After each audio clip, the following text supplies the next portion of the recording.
سنن ابن ماجہ کی حدیث ہے، صفحہ نمبر 3881۔ اللہ کے پیارے نبی رحمت دو عالم صلی اللہ علیہ وآلہ وسلم نے ارشاد فرمایا، جو بندہ باوضو سوتا ہے پھر رات کو اس کی آنکھ کھلتی ہے تو وہ اللہ سے دنیا کے معاملات میں سے یا آخرت کے معاملات میں سے کسی چیز کا سوال کرتا ہے تو اللہ اسے وہ چیز دے دیتا ہے۔ بے شک مومن اپنے گناہوں کو ایسے دیکھتا ہے جیسے وہ کسی پہاڑ کے نیچے بیٹھا ہو اور ڈرتا ہو کہ وہ پہاڑ اس پر گر نہ جائے، اور بے شک فاجر اپنے گناہوں کو ایک مکھی کی مانند ہلکا دیکھتا ہے جو اس کی ناک پر ہے اور ہاتھ کے اشارے سے اڑ گئی۔ رسول اللہ صلی اللہ علیہ وآلہ وسلم نے ارشاد فرمایا، دنیا مانگنے میں میانہ روی سے کام لو، کیونکہ جو تمہارے نصیب میں لکھ دیا گیا ہے وہ تمہیں مل کر رہے گا۔ جب کسی علاقے میں زنا اور سود عام ہو جائے تو انہوں نے اپنے آپ کو اللہ کے عذاب کا مستحق کر دیا۔ اللہ کے نبی رحمت دو عالم صلی اللہ علیہ وآلہ وسلم نے ارشاد فرمایا، صحیح بخاری کی حدیث ہے، جلد نمبر 2227۔ اللہ تعالیٰ کا ارشاد گرامی ہے، میں قیامت کے دن 3 آدمیوں کا دشمن ہوں گا،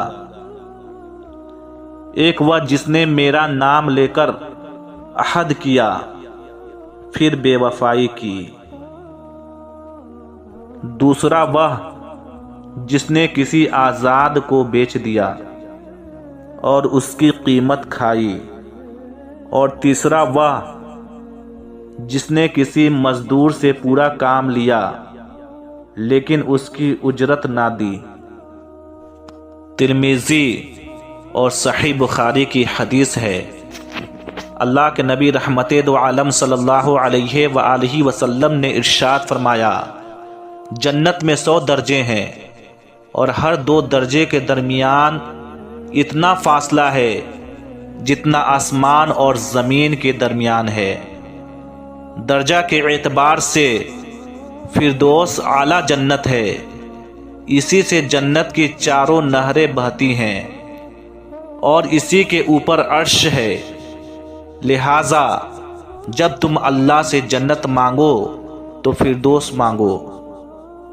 تم میں سے جو شخص صبح اس حال میں کرے کہ وہ امن میں ہو، اس کا جسم تندرست ہو اور اس کے پاس دن بھر کے لیے کھانے پینے کا سامان ہو، تو گویا اس کے لیے دنیا بھر کی نعمتیں اکٹھی کر دی گئیں۔ صحیح مسلم کی حدیث ہے، اللہ کے نبی رحمت دو عالم صلی اللہ علیہ وآلہ وسلم نے ارشاد فرمایا، بے شک اللہ تعالی نرمی کرنے والا ہے اور نرمی کو پسند کرتا ہے، اور نرمی پر وہ عطا فرماتا ہے جو سختی پر نہیں دیتا۔ یہ دونوں حدیثیں مشکات المصابیح کی ہیں۔ اللہ کے نبی رحمت دو عالم صلی اللہ علیہ وآلہ وسلم نے ارشاد فرمایا، دجال بائیں آنکھ سے کانا ہوگا، اس کے جسم پر بال گھنے ہوں گے، اس کے ساتھ اس کی جنت اور اس کی آگ ہوگی، اس کی آگ جنت ہوگی اور اس کی جنت حقیقت میں آگ ہوگی۔ اور فرمایا، جب میں اپنے مومن بندے کی اہل دنیا سے کسی محبوب چیز کو اٹھاتا ہوں اور وہ اس پر صبر کرتا ہے تو اس کی میرے یہاں جزا جنت کے سوا اور کچھ نہیں۔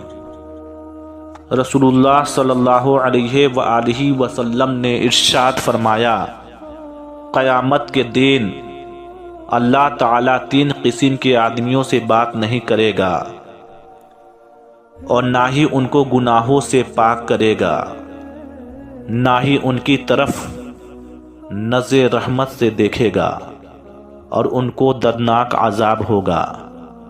پہلا، بوڑھا ہونے کے باوجود زنا کرنے والا۔ دوسرا، جھوٹ بولنے والا بادشاہ۔ تیسرا، تکبر کرنے والا فقیر۔ اور فرمایا، اس شخص کی طرف دیکھو جو تم سے نیچے ہے اور اس شخص کی طرف نہ دیکھو جو تم سے اوپر ہے۔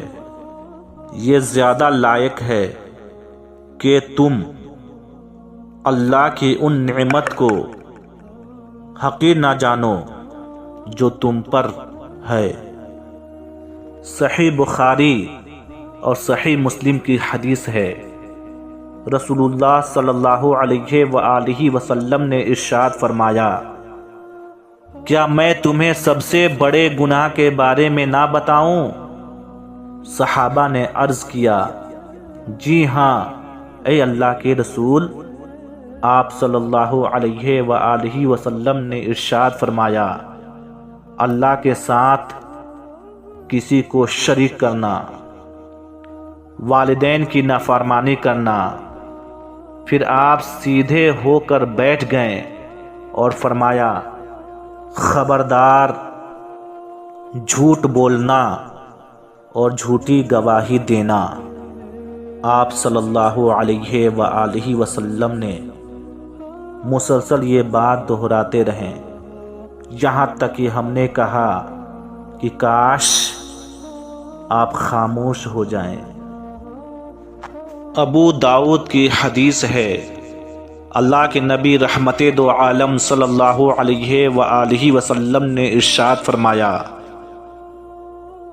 جس نے کسی مسلمان سے دنیا کا ایک دکھ دور کیا، اللہ عز و جل اس سے قیامت کے روز کا ایک دکھ دور کرے گا، اور جس نے کسی مشکل میں پڑے شخص کے لیے آسانی کی، اللہ اس کے لیے دنیا اور آخرت میں آسانی کرے گا، اور جس نے کسی مسلمان کی پردہ داری کی، اللہ عز و جل دنیا اور آخرت میں اس کی پردہ داری کرے گا، اور اللہ عز و جل اس وقت تک بندے کی مدد میں رہتا ہے جب تک کہ بندہ اپنے بھائی کی مدد میں رہے۔